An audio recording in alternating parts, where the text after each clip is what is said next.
Semua, kita akan lanjut pelajaran kita terkait Microsoft. Kita akan bahas praktikum 6. Di sini ada modulnya, teman-teman lihat. Kita akan mengisi yang modul untuk Monday Express. Pertama kita akan mengisi kode.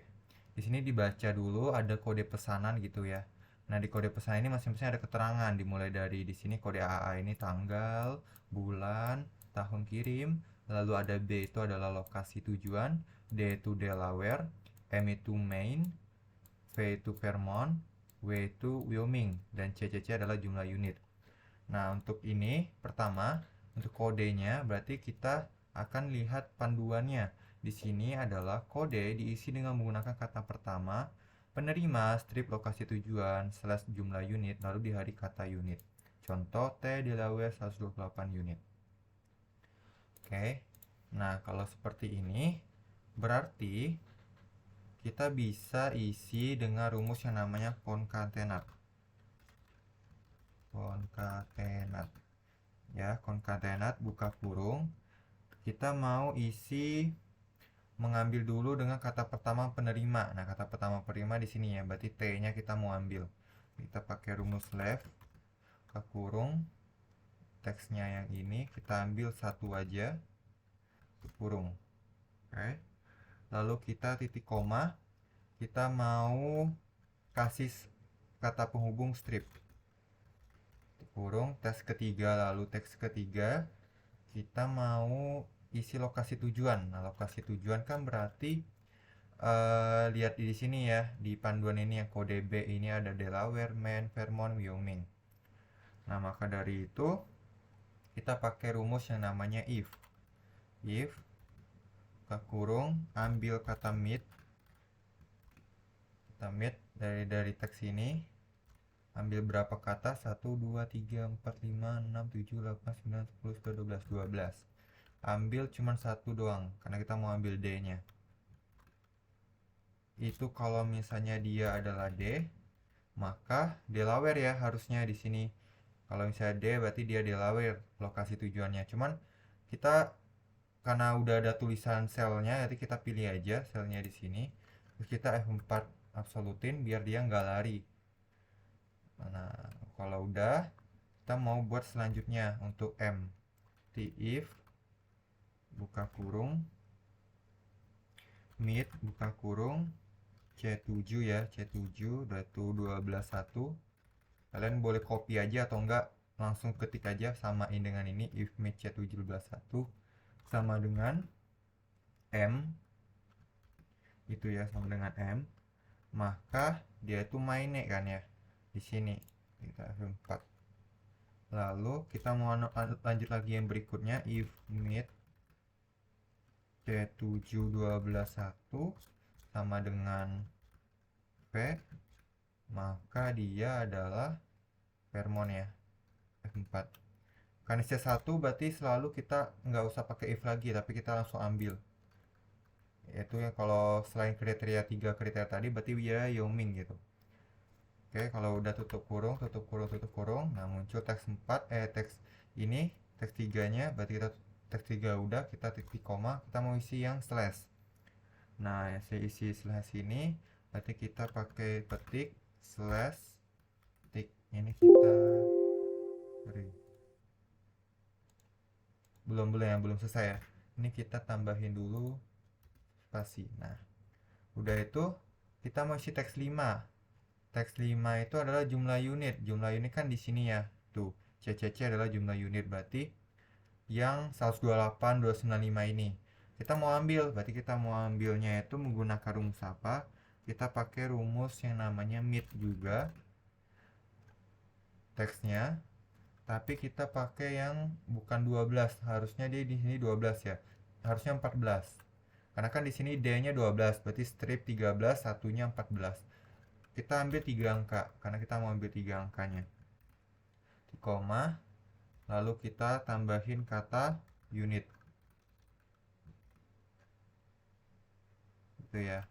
Lalu kita enter.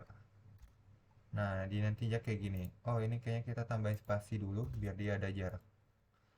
Nah, ini dia ada jarak nih di sini. Teman-teman copy, nanti hasilnya akan seperti ini. Oke. save, jangan lupa di save. Lanjut kita mau isi biaya pengiriman. Nah, biaya pengiriman ini diisi dengan adalah pendapatan kotor yang diterima oleh Manda Express, diisi dengan formula biaya pengiriman per unit kali jumlah unit. Nah, berarti di sini ada tabel bantuan ini, kita pakai tabel bantuannya. Oke, seperti biasa kita akan memakai rumus HLOA atau VLOOKUP, tapi karena biar memudah mensinkronkan, kita pakai HLOOKUP. Ya, HLOOKUP. Jadi kita mau mensinkronkan yang Delaware, Maine, Vermont, Wyoming ini dengan kode DWVD ini. Dengan cara apa? Tentunya kita pakai dengan cara yang ada mid-nya itu. Tentunya kita kombinasiin dengan if.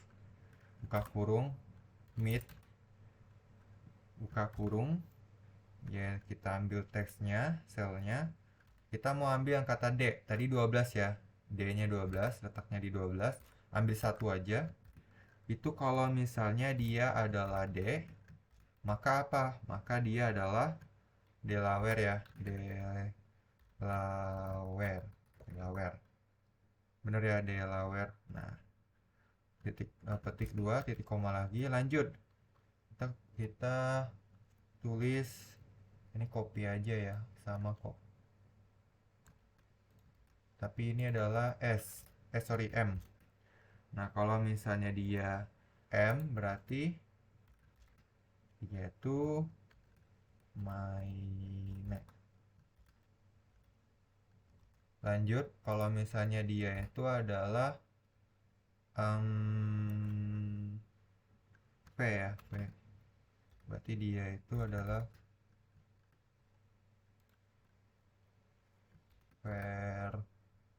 apa nih? Vermont ya, Vermont. Oke, selebihnya, berarti selebihnya itu, sisanya itu ya adalah Wyoming, karena sisa satu. Jangan lupa tutup kurung. Oke, udah kembali lagi ke rumus ini. Kita mau isi table array. Ingat, table array adalah table bantuannya. Kita blok F4, titik koma lagi. Nah, kita mau isi barisnya, row index numbernya. Row index numbernya ini kita isi dengan apa? Kalau kita lihat di sini kan ada beberapa kriteria ya. Kriterianya itu kalau teman-teman lihat, pertama adalah kalau misalnya dia itu ada jumlah unitnya itu dari 100 sampai 150, 151 sampai 200, 201 sampai 300, maka dia pakainya adalah yang sesuai dengan kriteria ini. Baris berapa nih? 1, 2, baris 2, baris 3, baris 4, baris 5. Jadi kita mau sesuaiin jumlah unit di kode ini berada di letak di bagian mana. Berarti kita nggak bisa langsung tulis baris kedua, karena kan nggak bisa ya, dia ada berapa baris nih? 2, 3, 4, 5. Ada 4 baris sebenarnya, cuman kita hitung dari ini kan 1, 2, 3, 4, 5. Berarti dia ini ada di baris kedua kah, ketiga, keempat, atau kelima gitu. Berarti di sini kita harus butuh bantuan rumus lagi, dimana kita harus butuh bantuan untuk menyinkronkannya gitu. Jadi if kita kombinasikan dengan n, kita komunikasikan dengan rumus value, kita komunikasikan dengan rumus mid. Jadi if ini untuk biar dia bisa mensinkronkan jika maka gitu ya. Lalu n itu karena dia ada dua kriteria dari 100 sampai batasnya 150. Value kita mau ambil angka di sini. Mid kita mau ambil angka yang mana gitu ya. Makanya kita pakai rumus mid. Kita pakai rumus mid, lalu kita klik selnya ini, titik koma, keberapa startnya. Karena tadi di D ini ada 12 ya, D nya itu adalah 12, berarti striknya 13, satunya 14, berarti kita ke 14.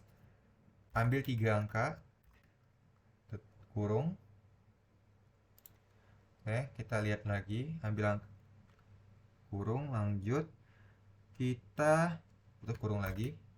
Kita mau berarti ke logical satunya lagi, itu adalah lebih dari 100 ya. Jadi dia kalau misalnya dia angkanya lebih dari 100 dan nanti ada logical kedua lagi ya. Ini kan logical satu lagi. Logical dulu. Ini harusnya lebih dari sama dengan teman-teman. Nah, lebih dari sama dengan 100, maka harus ada lagi satunya kurang dari 150, kurang dari sama dengan 150, maka dia akan berada di baris kedua. Berarti di sini kita kriteria kedua lagi. Kriteria keduanya berarti kan dia adalah untuk value-nya itu dari mid C71411. Jadi dia ambil dulu angka ini. Kalau misalnya dia itu adalah kurang dari sama dengan 150. Ya, 150. Oke. Ini udah logical kedua yang ini. Logical satu yang ini. Logical kedua yang ini. Untuk yang 100 sama 150. Jadi kita akan buat yang keduanya lagi nih ya. 151, 201. Kalau udah, teman-teman, kita tutup kurung. Nah, kembali lagi ke rumus if. Nah, sesudah itu kita titik koma, dia itu berarti berada di baris mana? Ini kan baris 2 ya, 1 2. Di sini kedua, berarti 2. Kita mau lanjut ke 3, baris ketiga. Berarti kita kembali lagi kita pakai rumus yang namanya if sama lagi ya n, yaitu value mid kurung lagi. Itu teksnya tadi C7 berada di 14, ambil 3 angka. Oh, ini ambil 3 angka ya teman-teman, 3. Nah, udah. Ambil 3 angka. Dia yang keduanya adalah kalau dia lebih dari sama dengan 151. Nih ya, lebih dari sama dengan 151.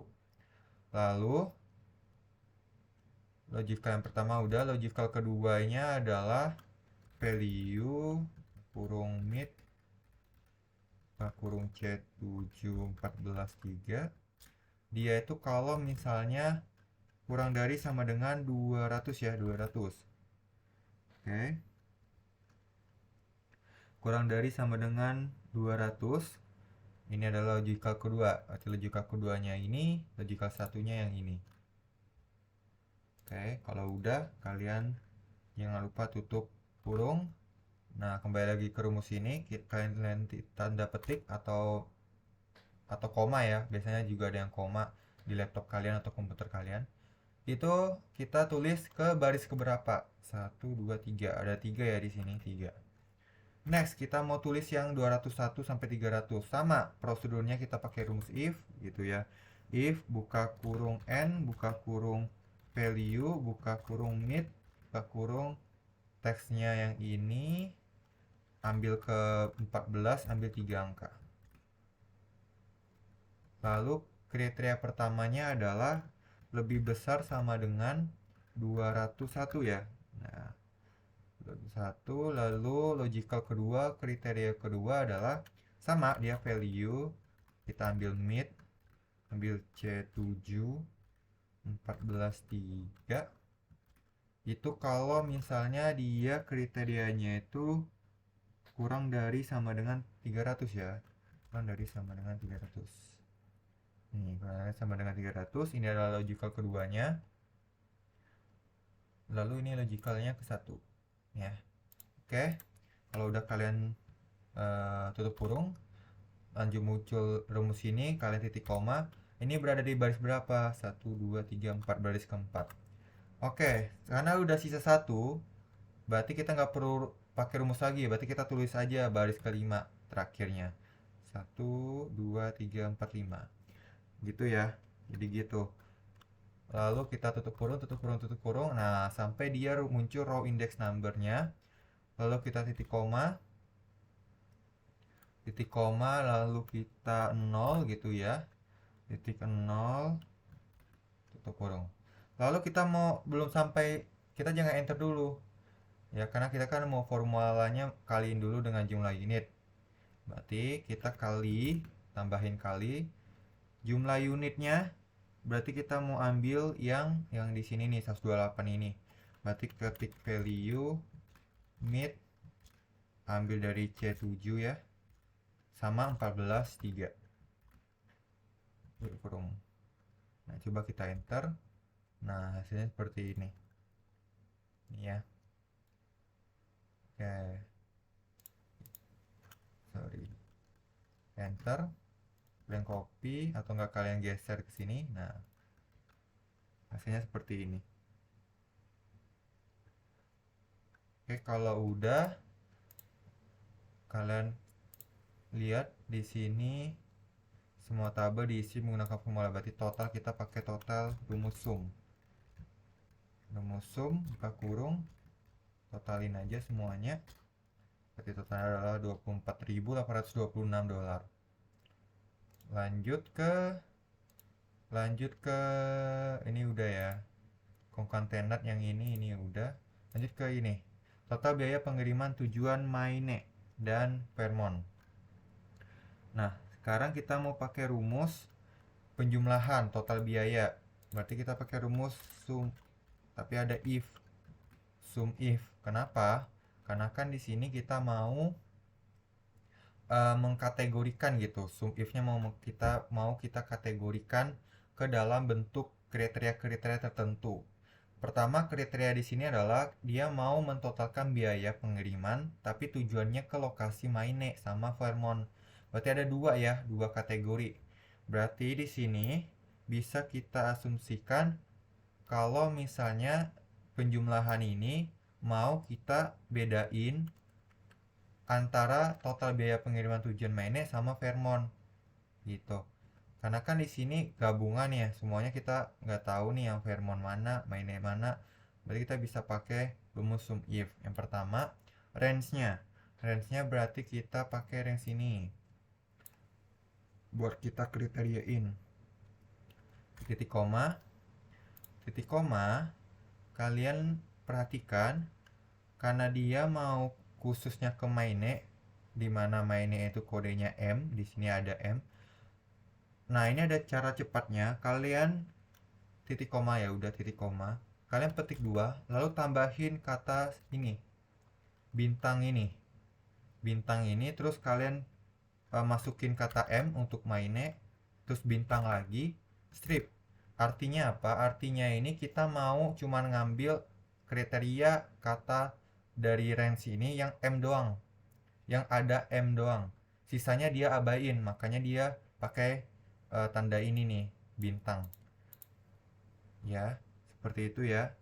Lalu kalian titik koma, sum range-nya yang ini, total biaya pengiriman. Lalu kalian tutup kurung, kalian plus lagi, pakai rumus sum if lagi. Untuk yang Vernon sama range-nya yang ini, tapi dia pakai rumus Vernon karena Vernon berarti V ya. Berarti dia itu petik 2 tanda bintang P, tanda bintang lagi 2, sum rate-nya total biaya pengiriman kurung. Kalian coba enter. Nah, benar ya 12.845. Berarti kan yang total biaya pengiriman Vermont ditambah Maine itu nanti jumlahnya 12.845. Seperti itu. Jadi kalau kedepannya teman-teman nanti ketemu kalau misalnya ada penjumlahan khusus, jangan lupa ada tanda bintang nih, ini penting banget gitu ya. Oke, sekarang kita mau tulis banyaknya pengiriman. WNSD Corp ini nama penerima, berarti kita bukan pakai sum if, tapi kita pakai yang namanya count if. Ini kita mau, karena dia banyaknya, kalau misalnya ada banyaknya berarti udah pasti pakai rumus count. Tapi karena dia ada kriteria berarti kita pakai count if ya. Range-nya yang mana? Berarti range-nya adalah penerima, tapi penerimanya ini kita mau sesuaiin cuman yang Wednesday doang gitu. Dia mau cuman yang Wednesday doang. Nah, kalau misalnya udah, berarti kita bisa pakai kriteria Wednesday.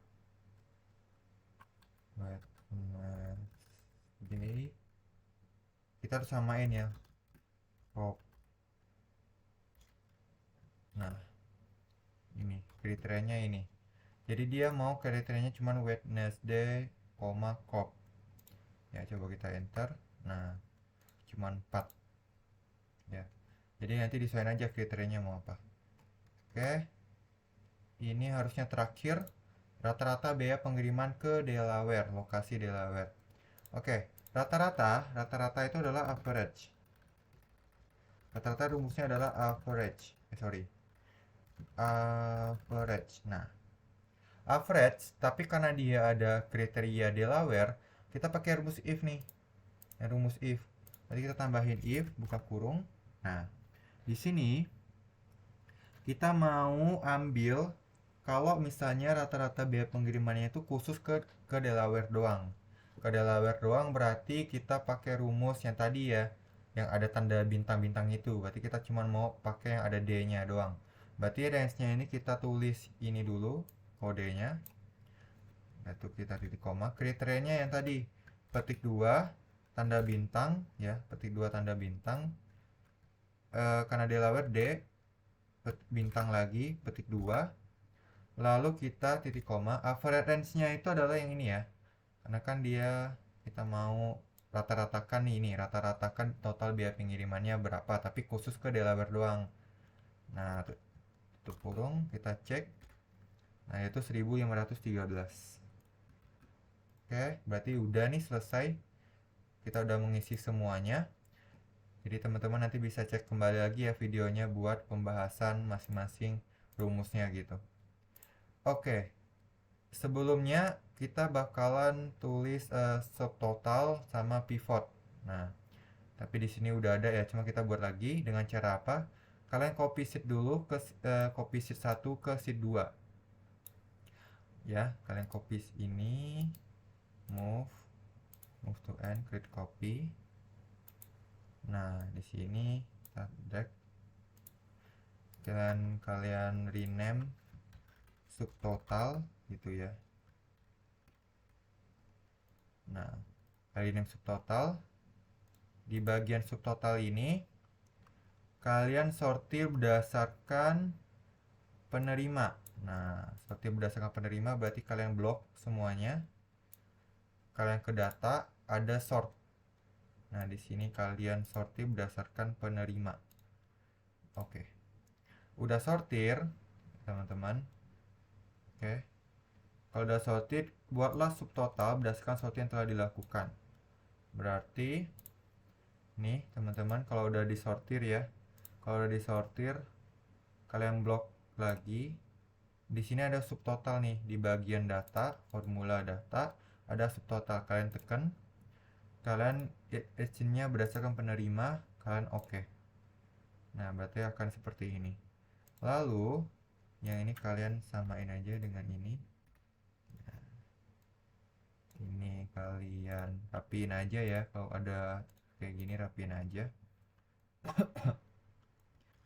Nah, kalau udah, sekarang kita mau isi pivot table dengan ketentuan filter diisi dengan penerima, row diisi dengan kode, value diisi dengan biaya pengiriman.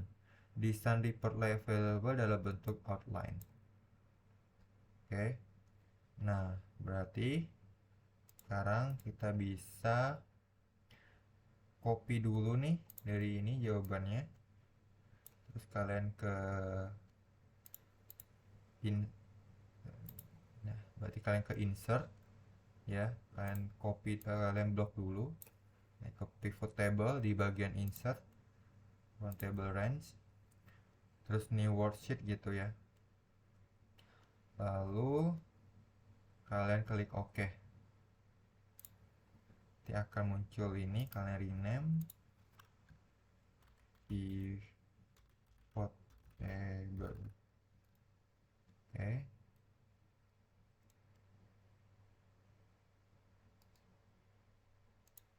Nah, pivot table ini kalian klik.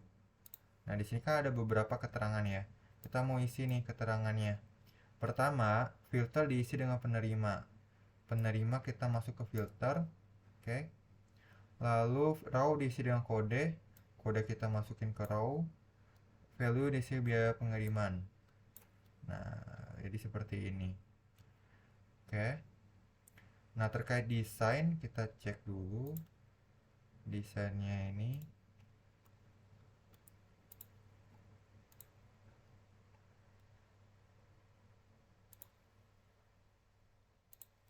Oke, bentar. Nih.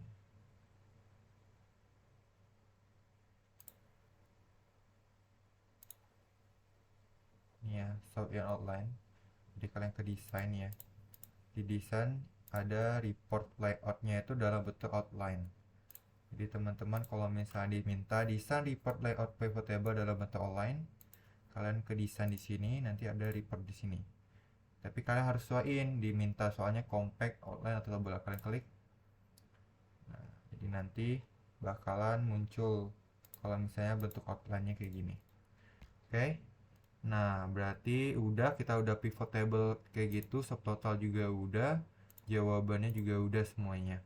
Kalau gitu, terima kasih teman-teman sudah mau belajar bareng ya terkait praktikum 6 ini. Semoga dapat mudah dimengerti. Kalau ada yang kurang mengerti bisa ditonton ulang lagi videonya terkait rumus-rumus yang panjang ini, seperti ini panjang ya gitu. Oke, terima kasih teman-teman, sampai jumpa di kelas berikutnya.